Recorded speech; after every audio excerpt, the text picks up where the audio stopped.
Hello, ഇന്ന് ഞാൻ നിങ്ങൾക്ക് പരിചയപ്പെടുത്തുന്നത് കുറച്ച് ജർമ്മൻ വാക്കുകൾ. നമ്മൾ കേൾക്കുമ്പോൾ ഒരുപോലെ തോന്നുമെങ്കിലും വ്യത്യസ്ത അർത്ഥത്തിലുള്ള കുറച്ച് വാക്കുകൾ.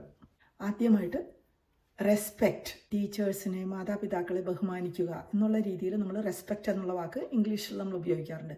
അതേ വാക്ക് തന്നെ ജർമ്മൻ ഭാഷയിൽ ഒരു സ്പെല്ലിംഗ് മാത്രം വ്യത്യാസമുള്ളൂ. പക്ഷേ റെസ്പെക്റ്റ് എന്നുള്ള വാക്ക് ഉപയോഗിക്കുന്നത് മാതാപിതാക്കളോടും മുതിർന്നവരോടും ടീച്ചേഴ്സിനോടും ഒക്കെ നമ്മൾ ബഹുമാനം കാണിക്കണം. അതുപോലെ തന്നെ നമുക്ക് ചില കാര്യങ്ങളോട് പേടിയുണ്ടാവും. അതായത് പാറ്റ, പല്ലി, പാമ്പ് അല്ലെങ്കിൽ എട്ടുകാലി, ഇതിനെയൊക്കെ കാണുമ്പോൾ നമുക്കൊരു കുറച്ച് പേടിയുണ്ട്. അപ്പോൾ ആ ഒരു ചെറിയ പേടി, എക്സ്ട്രീം ആയിട്ടുള്ള പേടിയെ നമ്മൾ ഫോബിയ എന്ന് പറയാം. ഫോബിയയുടെ ആ ലെവലിലേക്ക് പോകുന്നില്ല, അത്രയും ഭയമില്ലെങ്കിലും കുറച്ച് പേടിയുണ്ട് അല്ലെങ്കിൽ കുറച്ച് ഭയമുണ്ട് എന്നുള്ള രീതിയിൽ റെസ്പെക്റ്റ് എന്നുള്ള വാക്ക് ഉപയോഗിക്കാറുണ്ട്.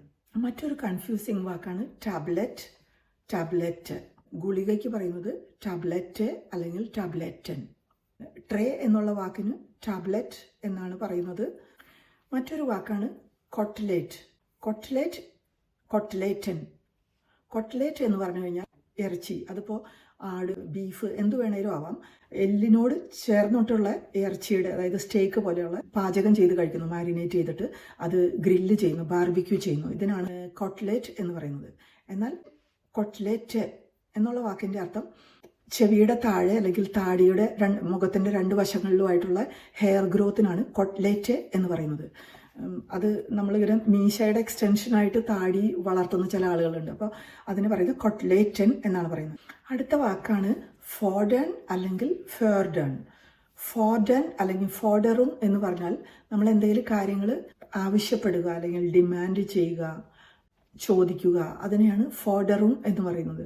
ഉദാഹരണത്തിന് ഞാൻ ആർക്കെങ്കിലും എന്തെങ്കിലും കാര്യം കടം കൊടുത്തിട്ടുണ്ടെങ്കിൽ, പൈസ കടം കൊടുക്കുകയോ അല്ലെങ്കിൽ എന്തെങ്കിലും ഒരു കാര്യം ഉപയോഗിക്കാനായിട്ട് കടം കൊടുത്തിട്ടുണ്ടെങ്കിൽ അത് തിരിച്ച് നമുക്ക് ചോദിക്കാം അല്ലെങ്കിൽ നമുക്കത് ഡിമാൻഡ് ചെയ്യാം. അപ്പോൾ അതിന് പറയുന്നത് ഫോഡൺ അല്ലെങ്കിൽ ഫോഡറും.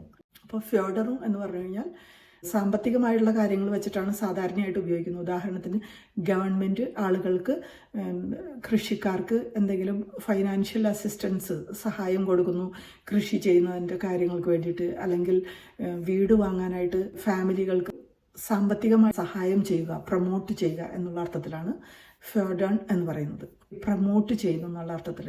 ഉദാഹരണത്തിന് ടീച്ചേഴ്സ് കുട്ടികളെ ഇപ്പോൾ ഏതെങ്കിലും ഒരു വിഷയത്തിൽ ബുദ്ധിമുട്ടുള്ള കുട്ടിയാണെങ്കിൽ ആ കുട്ടിയെ പ്രൊമോട്ട് ചെയ്യുന്നു, പഠിക്കാനായിട്ട് ഹെൽപ്പ് ചെയ്യുന്നു, ആ കുട്ടിയുടെ കഴിവുകളെ പുറത്തെടുക്കാൻ വേണ്ടിയിട്ട്, അതായത് പ്രൊമോട്ട് ചെയ്യുക എന്നുള്ള അർത്ഥത്തിലും ഫേർഡൺ എന്ന് പറയും. അടുത്ത വാക്കാണ് സ്റ്റാർട്ട്. സ്റ്റാർട്ട് എന്നുള്ള വാക്ക് കേൾക്കുമ്പോൾ ഒരേപോലെ തോന്നുമെങ്കിലും 3 തരത്തിലുള്ള അർത്ഥത്തിൽ സ്റ്റാർട്ട് എന്നുള്ള വാക്ക് ഉപയോഗിക്കും. ഈ 3 വാക്കിനും വ്യത്യസ്ത സ്പെല്ലിങ്ങുകളാണുള്ളത്. സ്റ്റാർട്ട്, ആദ്യത്തെ സ്റ്റാർട്ട് രാജ്യം എന്നാണ് അർത്ഥം അല്ലെങ്കിൽ ഗവൺമെൻറ്. സ്റ്റാറ്റ്സ് അൻഗഹേറിഷ്കൈറ്റ് അല്ലെങ്കിൽ സ്റ്റാറ്റ്സ് ബുർഗർഷാഫ്റ്റ് എന്ന് പറഞ്ഞാൽ പൗരത്വം എന്നുള്ള അർത്ഥം. ഏത് രാജ്യത്തെ പൗരനാണ്. ഇപ്പോൾ ഇൻഡിഷ സ്റ്റാറ്റ്സ് ബുർഗർഷാഫ്റ്റ്, ഇന്ത്യൻ പൗരത്വം. അല്ലെങ്കിൽ ഡോയ്ച്ച സ്റ്റാറ്റ്സ് അൻഗഹേറിഷ്കൈറ്റ്, ജർമ്മൻ പൗരത്വം. സ്റ്റാറ്റ് എന്നുള്ള അടുത്ത വാക്ക് പട്ടണം അല്ലെങ്കിൽ നഗരം എന്നുള്ള അർത്ഥത്തിലാണ്. ക്യാപിറ്റൽ സിറ്റി എന്നുള്ള അർത്ഥത്തിലും ഈ സ്റ്റാറ്റ് തന്നെ ഉപയോഗിക്കാറുണ്ട്. എല്ലാ രാജ്യത്തിനും ഒരു തലസ്ഥാന നഗരമുണ്ട്. jede Stadt hat ein Hauptstadt. ബെർലിനാണ് ജർമ്മനിയുടെ തലസ്ഥാന നഗരം. ബെർലിൻ ഈസ്റ്റ് ഹൗപ്റ്റ്സ്റ്റാഡ് ഫോൺ ഡോയ്ച്ച്ലാൻഡ്. അടുത്തത് സ്റ്റാർട്ട്. ചെറിയ വ്യത്യാസമേ ഉള്ളൂവെങ്കിലും ഇതിൻ്റെ അർത്ഥം ഇൻസ്റ്റെഡ് ഓഫ് എന്നാണ്, അതായത് പകരം. ചായയ്ക്ക് പകരം ഞാൻ കാപ്പിയാണ് കുടിച്ചത്. അല്ലെങ്കിൽ സ്റ്റാർട്ട് ടേ habe ich heute Kaffee getrunken. ഞാൻ പുറത്ത് നടക്കാൻ പോകുന്നതിന് പകരം വീടിൻ്റെ ഉള്ളിൽ സമയം ചെലവഴിച്ചു. Start draußen spazieren gehen bin ich zu Hause geblieben. മറ്റൊരു കൺഫ്യൂസിങ് വാക്കാണ് ഇൻട്രീഗ്. ഇൻട്രീഗ് എന്നുള്ളത് ഇംഗ്ലീഷിൽ നമ്മൾ കേൾക്കുമ്പോൾ അതിൻ്റെ അർത്ഥം നമ്മൾ ഒരു ഇച്ചിരി കൗതുകത്തോടു കൂടി അല്ലെങ്കിൽ താല്പര്യത്തോടു കൂടി നമ്മൾ എന്തെങ്കിലും കാര്യത്തെപ്പറ്റി പറയുമ്പോഴാണ് ഇൻട്രീഗ് എന്ന് പറയുന്നത്. എന്നാൽ ജർമ്മൻ ഭാഷയിൽ ഈ വാക്ക് ഉപയോഗിക്കുന്നത് ഒരു നെഗറ്റീവ് അർത്ഥത്തോടു കൂടിയാണ്.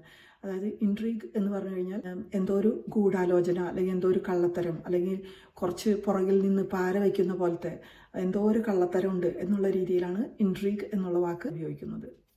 ഹാഫ്റ്റൻ എന്നുള്ള ഒരു വാക്കുണ്ട്. അത് ഹാഫ്റ്റൻ എന്ന് പറഞ്ഞാൽ ഒട്ടിപ്പിടിക്കുക എന്നുള്ള അർത്ഥമുണ്ട്. അതേപോലെ തന്നെ മറ്റൊരർത്ഥമാണ് ഉത്തരവാദിത്വം ഉണ്ടാവുക എന്നുള്ളത്. നനഞ്ഞ തുണി സ്കിന്നിൽ ഒട്ടിപ്പിടിച്ചിരിക്കുന്നു നമ്മൾ പറയുന്നത് നാസ ക്ലൈഡ ഹാഫ്റ്ററ്റ് അൻഡിയർ ഹൗട്ട്. എന്നാൽ ഹാഫ്റ്റൻ എന്ന് പറഞ്ഞാൽ ഉത്തരവാദിത്തം പെട്ടിരിക്കുന്നു എന്നുള്ള അർത്ഥം, അതായത് ലയബിൾ എന്നുള്ള അർത്ഥത്തിലുണ്ട്. ഉദാഹരണത്തിന് കുട്ടികളുടെ ഉത്തരവാദിത്തം മാതാപിതാക്കൾക്കാണ്. അപ്പം നമ്മൾ കുട്ടികളെ കൊണ്ട് പുറത്ത് പോയിട്ടുണ്ടെങ്കിൽ അവിടെ പല സ്ഥലങ്ങളിൽ എഴുതിയിട്ടുണ്ടാവും എൽറ്റൺ ഹാഫ്റ്റൺ ഫിയർ ഇറ കിൻഡർ. അതായത് എവിടെയെങ്കിലും പോകുമ്പോൾ കുട്ടികളെ തന്നെ വിടരുത്, അല്ലെങ്കിൽ കുട്ടികളുടെ കാര്യം അവർ പേരൻസ് കെയർ ചെയ്യണം എന്ന് പറയാനായിട്ട് എൽറ്റൺ ഹാഫ്റ്റൺ ഫിയർ ഇറ കിൻഡർ. ഇത് നമ്മൾ പല സ്ഥലങ്ങളിലും പുറത്ത് പോകുമ്പോൾ കാണാൻ പറ്റും. മറ്റൊരു കൺഫ്യൂസിംഗ് ആയിട്ടുള്ള വാക്കാണ് റോലാഡൻ. റോലാഡൻ എന്നുള്ള വാക്ക് വിൻഡോയുടെ ഷട്ടറിന് അല്ലെങ്കിൽ ബ്ലൈൻഡ് എന്ന് പറയുന്ന സൂര്യപ്രകാശത്തിൽ നിന്ന് പ്രൊട്ടക്ഷൻ കിട്ടാൻ വേണ്ടിയിട്ടൊക്കെയുള്ള ഷട്ടേഴ്സ് അല്ലെങ്കിൽ വിൻഡോ റോൾസ്, അതിനെയാണ് റോലാഡൻ എന്ന് പറയുന്നത്. എന്നാൽ സ്പെല്ലിംഗ് ഒരു ചെറിയ വ്യത്യാസത്തോടു കൂടി റോലാഡൻ എന്ന് പറയുന്നത് ബീഫ് റോൾ എന്ന് വേണമെങ്കിൽ പറയാം. ബീഫ് വളരെ കട്ടി കുറഞ്ഞ സ്ലൈസായിട്ട് എടുത്തിട്ട് അതിൻ്റെ ഉള്ളിൽ വെജിറ്റബിളോ സവാളയോ അല്ലെങ്കിൽ എന്തെങ്കിലും പച്ചക്കറിയോ ഒക്കെ വെച്ചിട്ട് റോള് ചെയ്തിട്ട് ഒന്നുകിൽ വറുത്തെടുക്കും അല്ലെങ്കിൽ ബേക്ക് ചെയ്ത് കഴിക്കുന്ന വളരെ പോപ്പുലറായിട്ടുള്ള ഒരു ജർമ്മൻ ഭക്ഷണമാണ് റോലാഡൻ എന്ന് പറയുന്നത്. ഈ വാക്ക് വരുന്നത് ഫ്രഞ്ച് വാക്കിൽ നിന്നാണ്. താങ്ക്